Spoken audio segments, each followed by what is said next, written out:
Currently, we're in a world of reselling card values, and the bottom line, there's still so much more to this hobby. There's still collecting, and one company that doesn't get the credit that it deserves, Wildcard Sports Cards. I'm telling you, stop sleeping on Wildcard trading cards. But first, let me go on record as saying I don't have affiliates, I'm not sponsored, nothing to do corporately with Wildcard trading cards. I just really like what they do.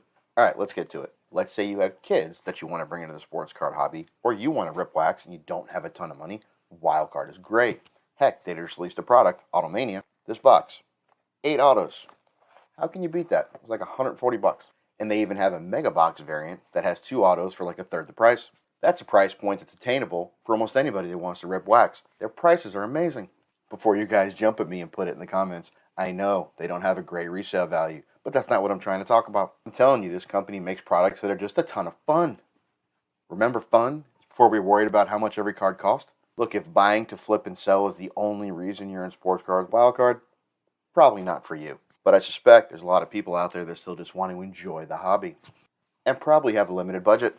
For them, I say again, stop sleeping on wildcard sports cards. Think about retail for a second. If you can find a good product on the shelves in retail, and that's not as easy as it even used to be, you're looking at 30 to 40 bucks for a blaster and 50 to 100 for a mega. Now, if you don't find it there and you wind up at a hobby shop looking for a retail box, you're looking at a 30% markup from that. More often than not, minus a couple of flagships, retail is opening and finding nothing cool until you've invested hundreds and hundreds of dollars. And even then, still might not have happened because it's unlicensed. Wildcard is at a much lower price point, and they put a fun, cool, exciting little twist inside their stuff. They call it a chase pack. Inside the boxes is normally a silver pack. If you pull one out that's red or slightly different color, it's going to be full of a bunch of low numbered cards. I mean, are they going to resell for much? Probably not. But still, you're going to pull a 2 out of 3, a 1 out of 2, a 3 out of 5 out of a retail box for $10. I mean, come on. Again, you're not going to find a multi-$1,000 card. But just think about it. You go to the store, you've got $20 to spend, you pick up a couple, and your kid sits down, tears them open, and finds a bunch of low numbered cards. A Giddy out of 3, a Scotty Barnes out of 5, LaMelo Ball out of 10. You tell me that wouldn't be a cool experience? Look, I don't care who you are. Pulling a numbered out of 2 or a numbered out of 5 or a numbered out of 10 is always a great feeling. Imagine, for sake of argument, a couple months ago you pulled, I don't know, a Brock Purdy out of 7 out of a pack when Brock Purdy wasn't a whole lot of products. How cool would that have made you feel? Pretty freaking cool. Now, look at a lot of the card designs that have been coming out from all the mainstream companies over the last few years. In my personal opinion, Prism is kind of stale and boring.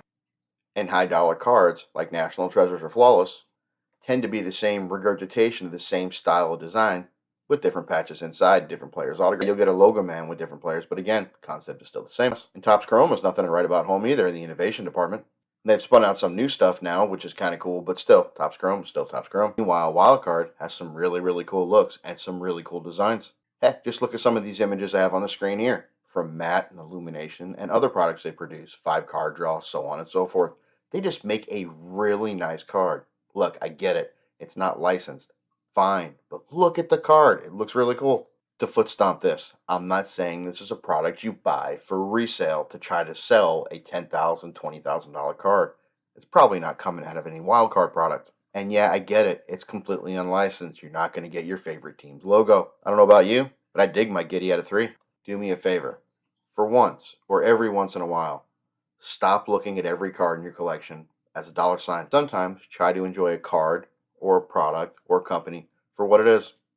Pretty freaking cool. And pretty freaking cool is Wildcard.